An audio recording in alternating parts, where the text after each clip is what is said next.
Hey guys, I'm Joe. Welcome to my channel. Today we're talking about Chinese characters, Hanzi or kanji, where the meaning comes first, not the sound.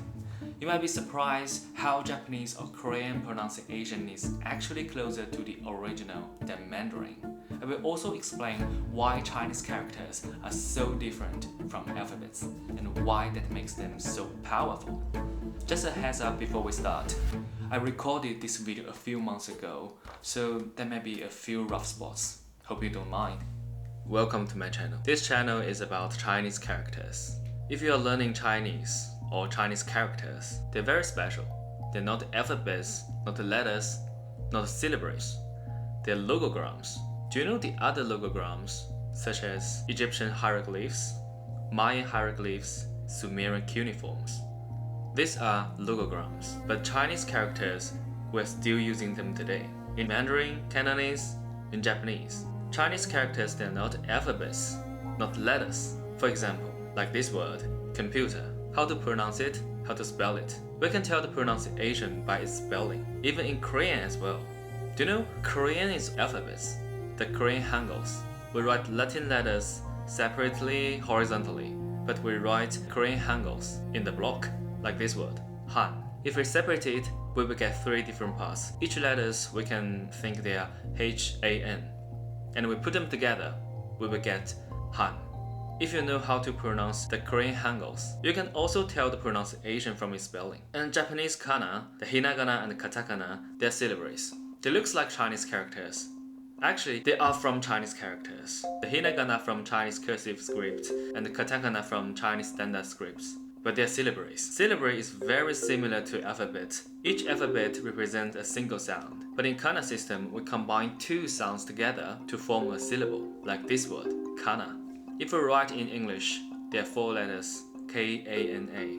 If we write in Korean Hanguls, four Korean letters, and we put them in two blocks. But in Kana, we write them Ka and Na. There are two parts, two Kanas. But so far, we can still tell the pronunciation by its spelling. If we write Kana in Chinese characters, in Japanese kanji, we can't tell the pronunciation by its visual form because they are logograms, but we can tell the meaning from it. Some of the Chinese characters, they are not only logograms, they are also pictograms or ideograms. Their visual forms directly reflects the meaning. For example, Mu. The Chinese pronunciation is Mu, and in Japanese we call it Ki, like in the word Suzuki. And the meaning in English is wood or tree. This Chinese character has multiple pronunciations. In Chinese, in Japanese, even in Korean. But the meaning is fixed. We can tell the meaning from its visual form. We can see the trunk. We can even see the roots. Very interesting. If we double it, we will get grove. And if we triple it, we will get forest.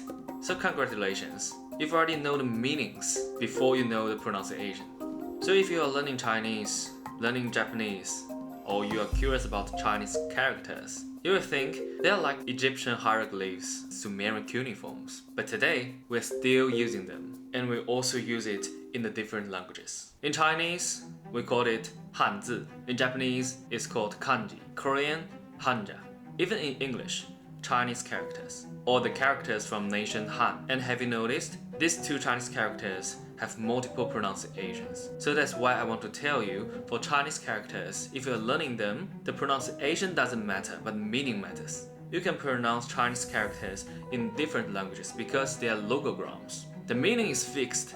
You can even pronounce it in your own language, even in English. For example, one of my favorite Japanese manga anime, Dragon Ball. And this series, we call them Dragon Ball Super. We saw this Chinese character, this kanji, and we call it super. The meaning is super, right? Actually, the pronunciation is also super in English. So that's enough. So next time, when you see this Chinese character, this kanji, you know it's super. You can pronounce in your own language, super. Actually, 1,000 or 2,000 years ago, the people in China, Korea, Japan, Vietnam, they were using the same method to communicate. Do you know from 2nd century BCE to the late 19th century, the people in these four countries, or this area, they used classical Chinese as their written language to communicate, only for writing, you know? That is amazing. If 1,000 or 2,000 years ago, the people in this area, they had smartphone. They couldn't call each other, they couldn't do the video chat, because they spoke the different languages. But they could type, they could send message. Can you imagine that? They could send message because they will use the same Chinese characters in the grammar of the classical Chinese.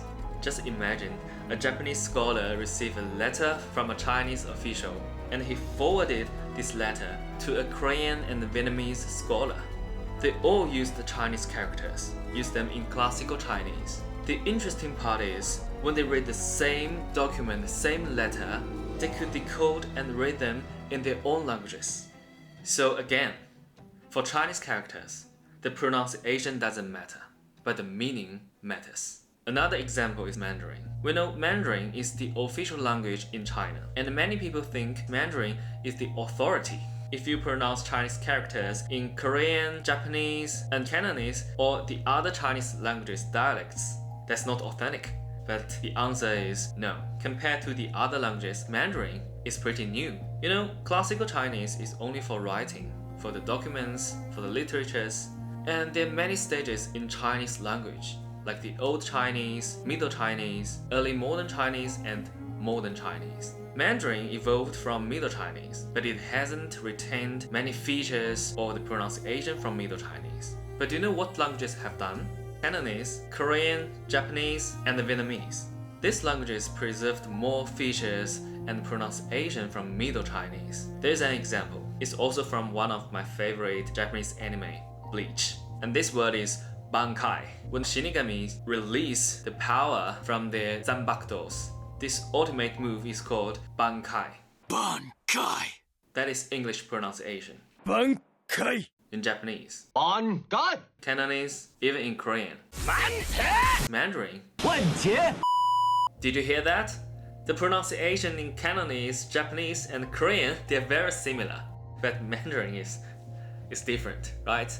Because Mandarin evolved from Middle Chinese, but Mandarin was also affected by the Northern Chinese dialects. Even they are the official language in China, that is very different to the Old or Middle Chinese. So tell me, which one is more authentic? The answer is all of them. So if you're learning Chinese language, don't struggle with the pronunciation, because the meaning matters. Like the people in Hong Kong, they might not speak Chinese Mandarin properly, but we can't say their pronunciation is wrong, because we can find some pronunciation from the Middle Chinese in their accent, but they're not wrong. So guys, just focus on the meaning. The meaning is the core of the Chinese characters. When you see some Chinese characters, you will have a new perspective to see the world because you know the meaning of them. That will be an amazing experience. And I will do some videos to tell you how to tell the meanings from their visual forms. So stay tuned. See you in the next video.